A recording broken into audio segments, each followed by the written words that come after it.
Salut à tous et bienvenue dans mon ranch.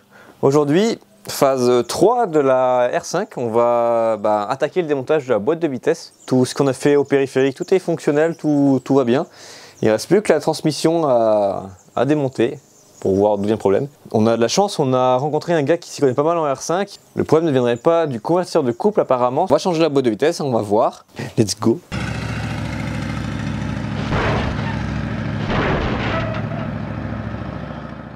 Bon alors déjà pour démonter la boîte à vitesse, enfin pour la sortir, faut enlever le pare-choc avant forcément, enlever cette traverse ici parce que là on a les supports de boîte. En dessous de la voiture il y a une espèce d'autre traverse par-dessous la boîte de vitesse en métal, ça pareil, on peut l'enlever. Et il faut enlever les cardans aussi, donc démonter les demi-trains avant. La boîte de vitesse est fixée au moteur, donc là aussi il y aura des vis à enlever. Et ça devrait être bon. L'avantage de la boîte automatique c'est qu'elle est assez facile à sortir. Il va falloir enlever la courroie qu'il y a ici, qui est reliée donc à la boîte de vitesse.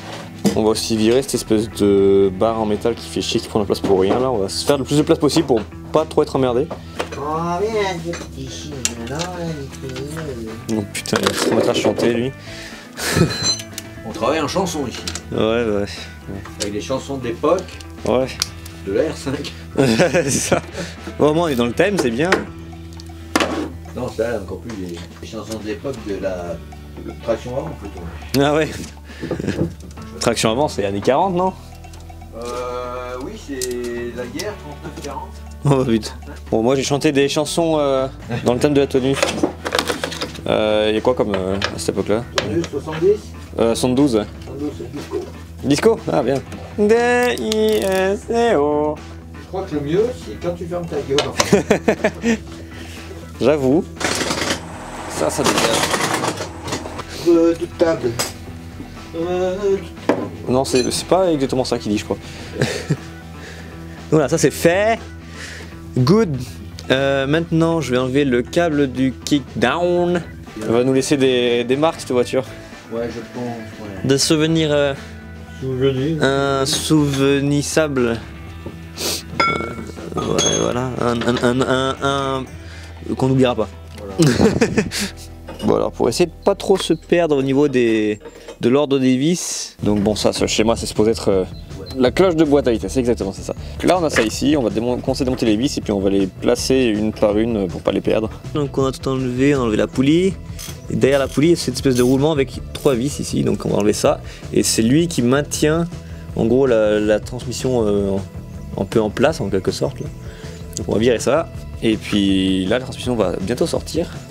On a dû la gesticuler un peu parce que là donc il y a l'axe ici qui passe dans la transmission et qui maintient. Pouf, elle est sortie, on a réussi à descendre. On a dû dévisser aussi le rack de direction ici pour pouvoir avoir suffisamment de place pour la faire sortir. Voilà la bite. On va récupérer notre volant moteur ici, enfin moteur compresseur de couple. Voilà l'ancienne transmission, donc c'est qu'on vient d'enlever. Et celle qu'on va remettre. Donc il y a une sacrée différence niveau couleur déjà. On va espérer que celle-ci fonctionne et qu'elle ait moins de bornes que l'autre.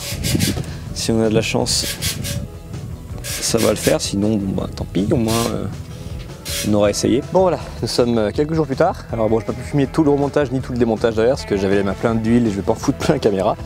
Parfois c'est dur de faire la mécanique et de filmer en même temps. Je pense investir plus tard dans un caméraman, on verra. Donc la R5 est remontée. Maintenant il ne reste plus qu'à faire à peu près le niveau de l'équipe de transmission. Let's go, on va faire ça tout de suite. J'ai tout mon matos ici. Donc pour commencer, pour faire le niveau, déjà il faut que le moteur soit chaud. Donc on va démarrer et on va attendre que le ventilateur se mette en route. Ça nous annoncera que le moteur est suffisamment chaud. Et là on va pouvoir commencer à faire le niveau. Petit à petit, vitesse par vitesse. Let's go. Waouh, elle était froide là, hein. Elle n'a pas tourné depuis ce matin quand même. Le moteur tourne depuis à peu près une 10-15 de minutes. On va pouvoir attaquer le niveau. Je vais d'abord regarder le niveau qu'il y a présentement là à l'arrêt. Voir si déjà il en manque ou pas. Normalement non, on avait déjà fait ce niveau là. Et ensuite, une fois que ça sera fait, je vais me mettre sur la 1. Je vais faire un petit tour du pâté de maison là en première. Et quand je reviens ici, tout en restant en 1, je mets le frein à main et je regarde où est le niveau. Et j'en rajoute si besoin, etc. Et on va faire ça avec toutes les vitesses. 1, 2, drive, marche arrière. Et voilà. Alors. Bon, il y a encore un petit peu des bulles dans le système déjà. Pas sûr que ce soit bien conseillé. Effectivement, le niveau est un petit peu bas. Je vais en rajouter un chouïa.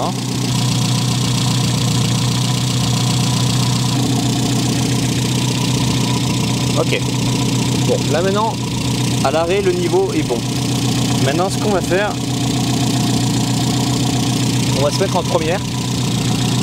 On va rouler un petit moment, on va bien faire fonctionner la première. On va revenir ici, je vais garder la première en marche, je vais mettre le frein à main et je vais refaire le niveau, voir s'il faut en rajouter. Ok, let's go. Alors, première. Let's go.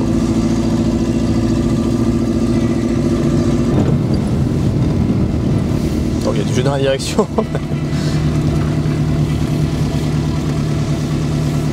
Ok, donc là, je reste en première, je mets le frein à main bien fort. Et on va checker le niveau. Alright. Bon, alors apparemment le niveau est bon, encore. Mais il y a énormément de bulles par contre. Waouh. Ça, je pense pas que ce soit bien bon. Bon, première, ça a fonctionné. On va refaire pareil avec la deuxième. Donc voilà, la deuxième c'est fait. Il y a un peu moins de bulles maintenant que tout à l'heure dans le système. Il y a toujours le niveau aussi, donc tant mieux. On va faire pareil avec la marche arrière maintenant, donc c'est rigolo faire le tour en marche arrière. Donc voilà, bien con. Et si tout est au niveau, nickel. On va juste espérer que ces bulles finissent par dégager, parce qu'il y en a quand même pas mal tout à l'heure. Et voilà. Ça aurait été plus rapide que ce que je pensais. Petit tour en marche arrière. Putain, j'ai la tête qui touche le plafond cette bagnole.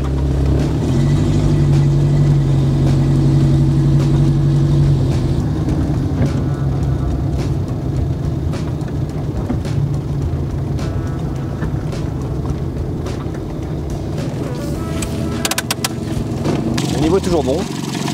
Il y a encore un peu de bulles. Bon voilà.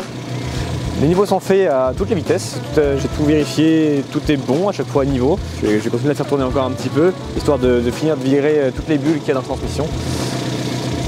J'ai pas l'impression que le problème vient vraiment de ça. Autrement, tout a l'air de bien fonctionner, donc je suis content. Putain, la marche arrière qui marchait pas, c'était bien la boîte à vitesse qui avait tout changé en fait, simplement. Apparemment, il y a souvent d'autres spécificités, d'autres problèmes qui peuvent arriver avec cette boîte automatique.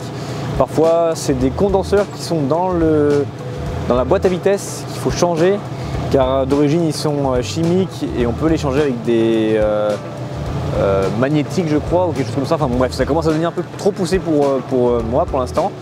Cette mécanique elle est vraiment bien propre à elle-même, c'est vraiment une boîte automatique qui n'a rien à voir avec une boîte automatique américaine finalement, donc c'est très flou pour moi et de toute façon c'est pas le genre de modèle sur lequel je compte m'exercer souvent, donc je vais pas me faire plus chier que ça. Elle fonctionne nickel, on va pas s'embêter plus que ça.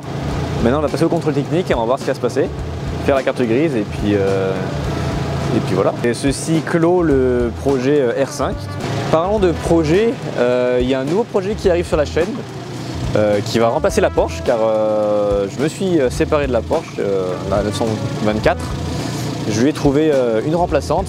Et ça sera un projet un peu différent, un peu spécial, alors ça plaira pas, on verra bien, hein, mais de toute façon j'adapte un peu mon contenu avec ce qui s'offre à moi on va dire, et là cette occasion là s'est présentée à moi comme la Porsche, un peu un coup de chance on va dire. Moi ça me plaît personnellement, après j'espère que ça vous plaira à vous aussi. Ça reste de la mécanique, hein, c'est pas une voiture électrique non plus, hein. ça reste quand même bien dans le délire de Jerry's Ranch, la mécanique pure et dure et vintage. Sur ce, je vous dis à la semaine prochaine ou celle d'encore après pour une autre vidéo. On verra, j'espère pouvoir filmer d'ici là. Et puis voilà. Tchuss!